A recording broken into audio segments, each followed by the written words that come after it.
নমঃ শ্রীয়তিরাজায় বিবেকানন্দসূরয়ে সচ্চিৎসুখস্বরূপায় স্বামিনে তাপহারিণে। ভগবান শ্রী রামকৃষ্ণ পরমহংসদেবের শ্রীচরণে, সংঘজননী শ্রী শ্রী মা সারদা দেবীর শ্রীচরণে এবং যুগনায়ক স্বামী বিবেকানন্দের শ্রীচরণে আমার সশ্রদ্ধ ভক্তিপূর্ণ প্রণাম।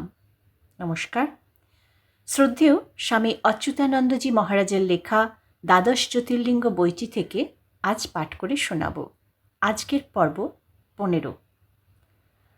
জ্যোতির্লিঙ্গ মহাকাল। অযোধ্যা মথুরা মায়া কাশীকাঞ্চি অবন্তিকা পুরী দ্বারাবতী চৈব সপ্তৈতে মোক্ষদায়িকা। ভারতের 7টি মোক্ষদাত্রী তীর্থের অন্যতম অবন্তিকা ক্ষেত্র বা উজ্জয়িনী। হায়দ্রাবাদ থেকে ব্যাঙ্গালোর জয়পুর এক্সপ্রেসে উজ্জয়িনী স্টেশনে এসে নামলাম রাত্রি 11টা নাগাদ।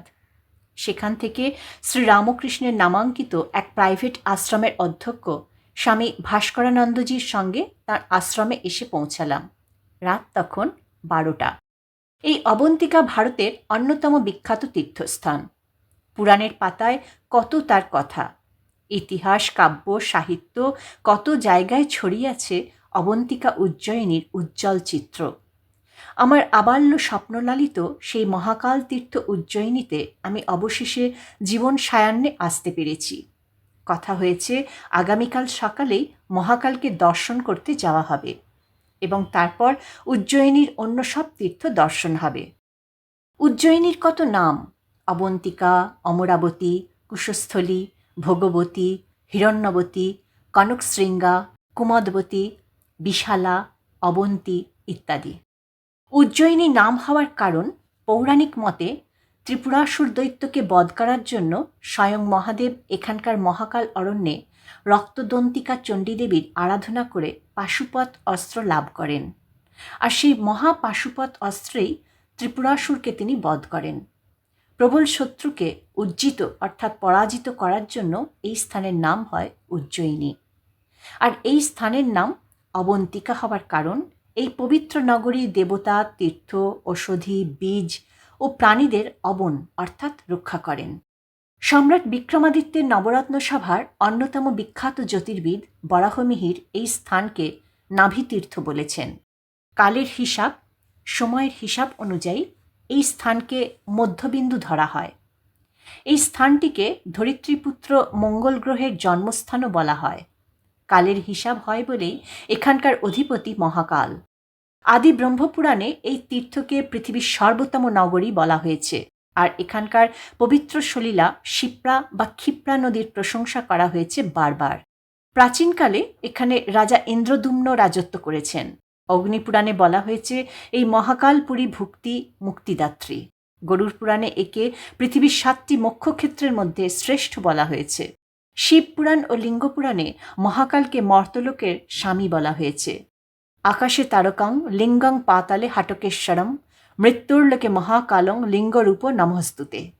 বাল্মীকি রামায়ণে শ্রীরামচন্দ্রের সীতার খোঁজ করার প্রসঙ্গে অবন্তিকার উল্লেখ আছে। মহাভারতেও আছে অবন্তী রাজ্যের 2 নরেশ, বিন্দ আর অনুবিন্দ কুরুক্ষেত্র যুদ্ধে কৌরবদের পক্ষে যুদ্ধ করে মৃত্যুবরণ করেন। পথে আসতে দূর থেকে শিপ্রা নদীকে দেখেছি। এখানে শিপ্রাকে গঙ্গার মতোই পবিত্র নদী বলে মান্য করা হয়। ঐতিহাসিক যুগে বুদ্ধের সময় এই অবন্তীতে চণ্ডপ্রদ্যোৎ নামে এক রাজা রাজত্ব করতেন। তখন অবন্তী, কোশল, মগধ ও বৎস এই 4টি রাজ্য উত্তর ভারতে প্রধান ছিল। ওই রাজার মেয়ে বাসব দত্তা এবং বৎস রাজপুত্র উদয়নের জীবন নিয়ে রচিত হয়েছে বিখ্যাত সংস্কৃত সাহিত্য স্বপ্ন বাসব দত্তা। মগধ সম্রাট বিন্দুসারের আমলে উজ্জয়িনী এক ঐশ্বর্যশালী নগরী ছিল। তার ছেলে অশোক যুবরাজ অবস্থায় 11 বছর এই উজ্জয়িনীতেই শাসক ছিলেন।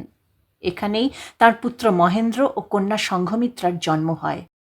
তারও আগে সম্ভবত খ্রিস্টপূর্ব 57 সালে সম্রাট বিক্রমাদিত্য শকদের পরাজিত করে শকারি উপাধি পান।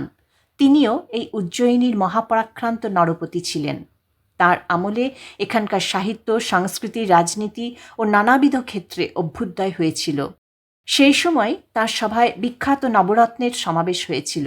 সাহিত্য, কলা, জ্যোতিষ, আয়ুর্বেদ, অঙ্কশাস্ত্র ও জ্ঞানবিজ্ঞানের নানা শাখায় এদের প্রতিভা ছিল অতুলনীয়। বিক্রমাদিত্যের ন্যায়প্রিয়তা, বীরত্ব, ঈশ্বরানুরাগ ও সাধনা বহুজন বিশ্রুত। তার ৩২ সিংহাসন ও বেতাল পঞ্চবিংশতি জনশ্রুতির এক রত্নভাণ্ডার। আগামীকাল সেই ৩২ সিংহাসন আমরা দেখতে যাব। মালব্য নরেশ গন্ধর্ব সেনের বড় ছেলে ভর্তৃহরিকে সিংহাসনে বসিয়ে দেহত্যাগ করলে ভর্তৃহরি তাঁর রাজধানী উজ্জয়িনীতে উঠিয়ে নিয়ে আসেন আর অত্যধিক ভোগবিলাসে মত্ত হয়ে ওঠেন। তাঁরই ছোট ভাই ছিলেন বিক্রমাদিত্য। বিক্রমাদিত্য দাদাকে অনেক বুঝিয়েও ব্যর্থ হন এবং মনের দুঃখে মন্ত্রিত্ব ছেড়ে দূরে চলে যান। তিনি ছিলেন তন্ত্র সাধক। এখানকার বিখ্যাত হরসিদ্ধি মন্দিরই ছিল তাঁর সাধন ক্ষেত্র। অত্যন্ত বিশ্বাসী ছোট ভাই বিক্রমাদিত্য রাজ্য ছেড়ে চলে যাওয়াতে রাজা ভর্তৃহরি মনে দুঃখ পান। তখন ভোগে বিতৃষ্ণা আসে। পূর্বজন্মের শুভ সংস্কারের ফলে তিনি সংসার ছেড়ে বেরিয়ে পড়েন। তখন মন্ত্রীরা ছোট ভাই বিক্রমাদিত্যকে খুঁজে নিয়ে এসে রাজসিংহাসনে বসান, আর ভর্তৃহরি শিপ্রা নদীর তীরে এক গুহায় কঠোর তপস্যা শুরু করেন। আজও উজ্জয়িনী নগরীর প্রান্তে সেই গুহা ভর্তৃহরি গুহা নামে বিখ্যাত। এরপর গুপ্তযুগ। সেই আমলে দ্বিতীয় চন্দ্রগুপ্ত, যিনি বিক্রমাদিত্য উপাধি নিয়েছিলেন, তিনি অযোধ্যা থেকে এসে ৩৯৫ খ্রিস্টাব্দে উজ্জয়িনীতে রাজধানী স্থাপন করেন। চৈনিক পরিব্রাজক ফাহিয়েন এরই আমলে ভারতে এসেছিলেন। তিনি উজ্জয়িনীও দেখেছিলেন। বিক্রমাদিত্যের গৌরব মহিমা তিনি তাঁর ভ্রমণ বৃত্তান্তে নানাভাবে উল্লেখ করেছেন। এই আমলে রাজার নীতিপরায়ণতা সর্বোচ্চ সীমায় উঠেছিল। সেই জন্য পণ্ডিতেরা কেউ কেউ অনুমান করেন ইনিই হয়তো উজ্জয়িনীর সেই বিখ্যাত বিক্রমাদিত্য।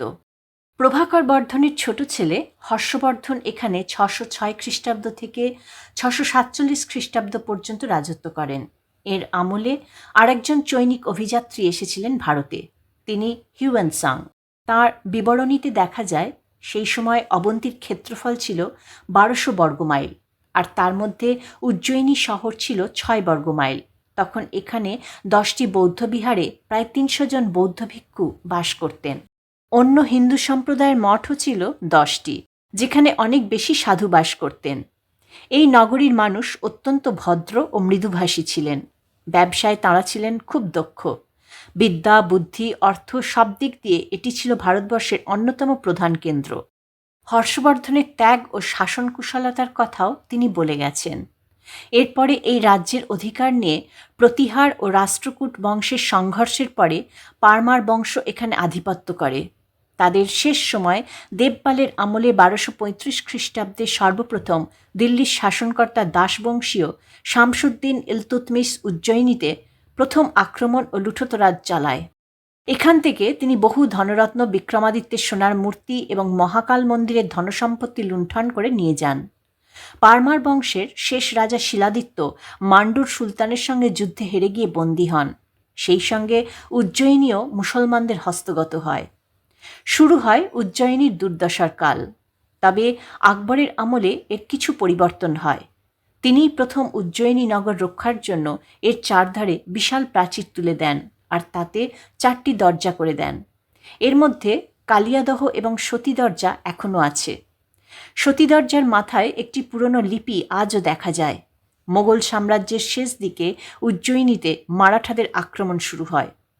পেশোয়াররা নিজেদের সর্দার সিন্ধিয়াদের এই স্থানটি জায়গির দেন। সেই থেকে উজ্জয়িনী গোয়ালিয়রের প্রসিদ্ধ সিন্ধিয়া বংশের হাতে আসে। ফলে উজ্জয়িনীতে আবার নতুন করে সব কিছু গড়ে উঠতে থাকে। একে একে মন্দিরগুলির সংস্কার হয়, ব্যবসা বাণিজ্যের প্রসার ঘটে, শিল্পক্ষেত্রেও পুনা ও কাংড়া শিল্পের সংমিশ্রণে নতুন শিল্পধারার প্রভাব পড়তে থাকে, যা আজও এখানকার রামজনার্দন মন্দির, কালভৈরব, তিলকেশ্বর ও সন্দীপনী আশ্রমে নানা ফ্রেস্কো দেয়ালচিত্রে দেখা যায়। স্থানীয় অনেক প্রাচীন বাড়ির দেওয়ালে ও কাঠের নকশার মধ্যেও সেই শিল্পকলার ছাপ দেখা যায়। অতীত ঐতিহ্য ও মাহাত্ম্যে উজ্জয়িনী ইতিহাসের পাতায় চিরস্মরণীয়। সে কারণে এখানে আসার একটা আলাদা উদ্দেশ্য ছিল আমার। যাই হোক, স্থানীয় আশ্রমাধ্যক্ষ ভাস্করানন্দজি জানালেন সকাল 8টার সময় গাড়ি আসবে। প্রথমে মহাকাল দর্শন করে পরে অন্য সব তীর্থ দর্শন হবে। গাড়ি এলে একটি ছাত্র, আমি এবং আশ্রমের জনৈক অন্তেবাসী মহাকালের নাম স্মরণ করে যাত্রা করলাম। অল্প সময়ের মধ্যেই গাড়ি মন্দিরের বাইরে বড় রাস্তার ধারে দাঁড়ালো। আমরা মন্দির চত্বরে প্রবেশ করলাম। ডান দিকের রেলিং ঘেরা অংশ দিয়ে চলে যাচ্ছে দর্শনার্থীদের বিশাল লাইন। আমরা কিছু ফুল, মালা, বেলপাতা ইত্যাদি পূজার উপকরণ কিনে নিয়ে ডান দিকের লাইনে না গিয়ে বাঁ দিকে মাটির নিচে মূল মন্দিরে নামার সিঁড়ির মুখে এসে দাঁড়ালাম। সামনেই পুলিশ ও মন্দিরের শৃঙ্খলারক্ষীরা আমাদের আটকে দিল। তারা জানালো, এখন পূজারীরা মহাকালের নিত্য পূজা অভিষেক করছেন, এখন এই দিক দিয়ে কেউ ভিতরে যেতে পারবে না। তখন আমি রক্ষীদের খুব বিনীতভাবে বললাম, অনেক দূর থেকে এসেছি মহাকালকে দর্শন করতে, আবার কবে আসা হবে জানি না, দয়া করে আমাকে ভিতরে যেতে দেবেন। কি জানি কি হলো, পুলিশদের মধ্যে বয়স্ক একজন হঠাৎ হাত জোর করে আমার হাত ধরে বলল, ঠিক হ্যাঁ বাবা, आप अंदर जाइए, लेकिन इन लोगों को उधर से जाना पड़ेगा। পূজার সামগ্রী নিয়ে আমি ধীরে ধীরে সিঁড়ি বেয়ে ভূগর্ভস্থ মন্দিরে নামতে লাগলাম।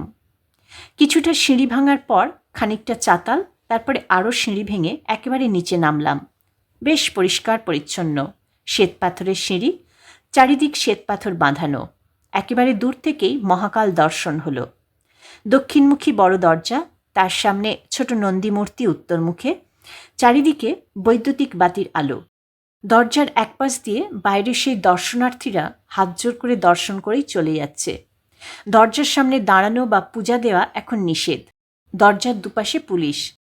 মূল গর্ভগৃহে রূপোর নকশা করা বিরাট দরজার সামনে দাঁড়াতে পূজারী আমাকে ভিতরে ঢোকার পথ করে দিলেন। আমি একেবারে সোজা মহাকাল লিঙ্গের সামনে গিয়ে হাঁটু গেড়ে বসে পড়লাম।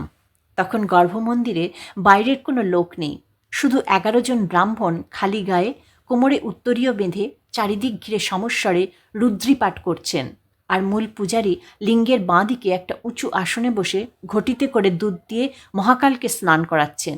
আমাকে তার পাশেই বসতে দেখে তিনি ইশারায় আমাকে পূজার দ্রব্যাদি ওরই মধ্যে নিবেদন করার অনুমতি দিলেন। তৎপুরুষায় বিদ্মহে মহাদেবায় ধীমহি তন্ন রুদ্র প্রচোদয়াৎ ওং মন্ত্রে গঙ্গাজল দিয়ে দুধের ধারার ওপরই মহাকালকে স্নান করালাম। বিল্লপত্র, ফুলের মালা ও ধূপ নিবেদন করে প্রণাম করলাম। অবন্তিকায়াং বিহিতাবতারং মুক্তিপ্রদানায় চ সজ্জানানাম অকাল মৃত্যু পরিরক্ষণার্থং বন্দে মহাকালং মহাসুরেশম। দেখলাম মহাকাল বেশ বড়, কালো পাথরের, দক্ষিণমুখী স্বয়ম্ভু লিঙ্গ, যা সচরাচর দেখা যায় না। তান্ত্রিকদের সাধন ক্ষেত্র এটি, তাই শিব এখানে দক্ষিণামূর্তি। গৌরীপট্ট বিশাল, রূপো দিয়ে বাঁধানো, তারও বাইরে রূপোর সুন্দর জালিকাটা 1 হাত উঁচু নকশা করা রেলিং। লিঙ্গের পূর্ব প্রান্তে রূপোর বিরাট ত্রিশূল ও ডমরু। মন্দিরের উত্তর দেওয়ালের কুলঙ্গিতে ছোট শ্বেতপাথরের পার্বতী, পশ্চিম দেওয়ালের কুলঙ্গিতে সিদ্ধিদাতা গণপতি ও পূর্ব দেওয়ালের কুলঙ্গিতে সরানন কার্তিকের মূর্তি। সপরিবার মহাকালের পূজাই এখানে হয়। শিবের একপাশে 2টি অখণ্ড জ্যোতি প্রদীপ জ্বলছে দিবারাত্র, একটি তেলের, অন্যটি ঘিয়ের, পাশে রূপোর সাপের বিরাট ফনা। বাইরে বেরিয়ে এসে গেলাম নিকটস্থ কুম্ভকোটি তীর্থে জলস্পর্শ করতে। মহাকাল দর্শনের পর এই জল স্পর্শ করলে নাকি অশ্বমেধ যজ্ঞের ফললাভ হয়। সেখান থেকে গেলাম গর্ভগৃহের ঠিক ওপরে মন্দিরের শিব দর্শন করতে। অতি সুন্দর 4 তলা পাথরের মন্দির, ধাপে ধাপে চূড়া উঠে গিয়েছে 3 তলা পর্যন্ত, সামনে ব্যালকনির মতো। 1 তলায় গর্ভমন্দিরে পাথরের ছোট লিঙ্গনাথ ওঙ্কারেশ্বর। সেখানে গিয়ে তাকে প্রণাম ও স্পর্শ করে বেরিয়ে এসে দ্বিতলের শিব নাগচন্দ্রেশ্বরের উদ্দেশ্যেও প্রণাম জানালাম। এই মন্দির সাধারণের জন্য বন্ধ থাকে। বছরের একদিন নাগপঞ্চমীতে এটি সর্বসাধারণের জন্য খোলা হয়। আজ এই পর্যন্ত। আশা করি আজকের এই পাঠ আপনাদের সবার ভালো লেগে থাকবে। মায়ের কৃপায় আপনারা সবাই ভালো থাকবেন, সুস্থ থাকবেন, আনন্দে থাকবেন। ওং শান্তি শান্তি শান্তি। হরি ওম তৎসৎ। শ্রীরামকৃষ্ণ অর্পণমস্তু।